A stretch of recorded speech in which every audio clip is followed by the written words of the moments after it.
And we welcome you to Biblical Strategies Today, featuring pastor, teacher, and author Phil Moser. I'm Scott Foreman. Phil, thanks for taking the time to be with us today. Thank you, Scott. Good to be with you on such an important matter.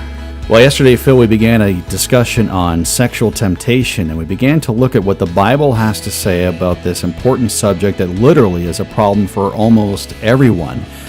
You know, for many, Phil, it seems that sexual temptation and giving in to lust is like a drug. They become like an addict, or maybe a better biblical word, a slave to their desires. Is there hope for that person?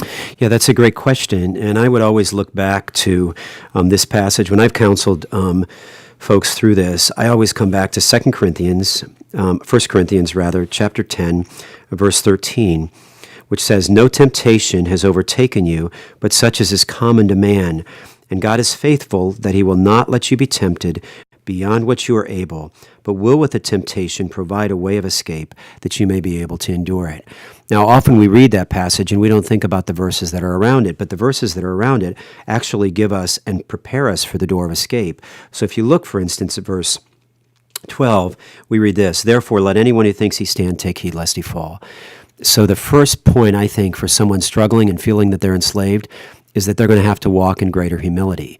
And that means a number of things, but it certainly means you can't keep covering your sin in hoping to be victorious over it. So you're going to have to humble yourself, confess that sin, and begin to find accountability in that.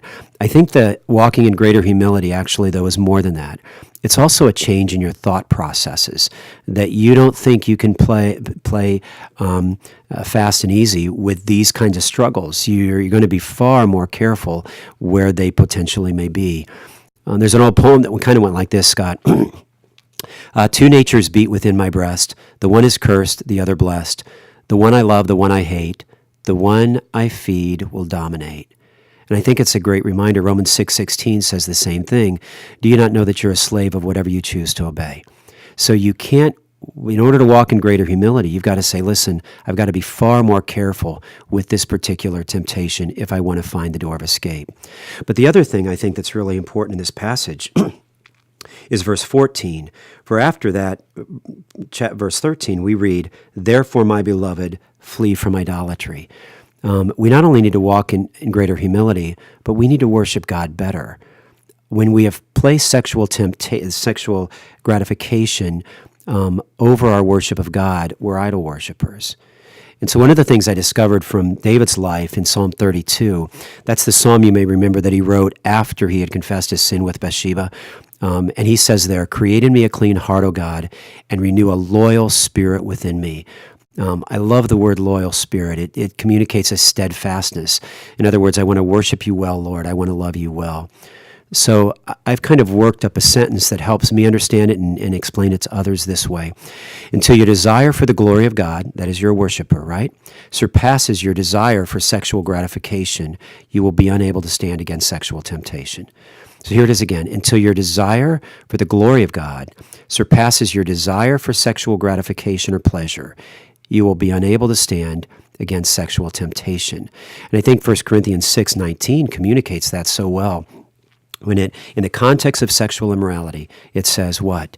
"Do you not know that your body is a temple of the Holy Spirit?" It's a place of worship, right?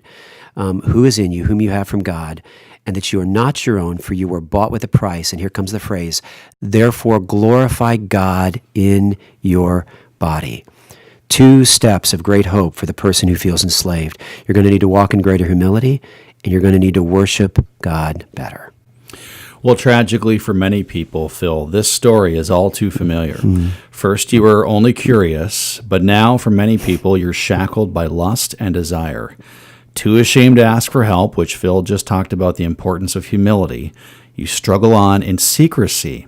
You desperately need strength for the struggle, which is why Phil's book entitled Strength for the Struggle really is appropriate. Strength for the Struggle examines sexual temptation from the Scriptures and offers help for standing against sexual temptation through the example of Christ. If you go to biblicalstrategies.com or Amazon and click on Store on the Biblical Strategies website, you can order Strength for the Struggle today, which includes a book, a study guide, and also a helpful scriptural retrieval system. You can call us toll-free also at 877-772 1992. That's 877 772 1992.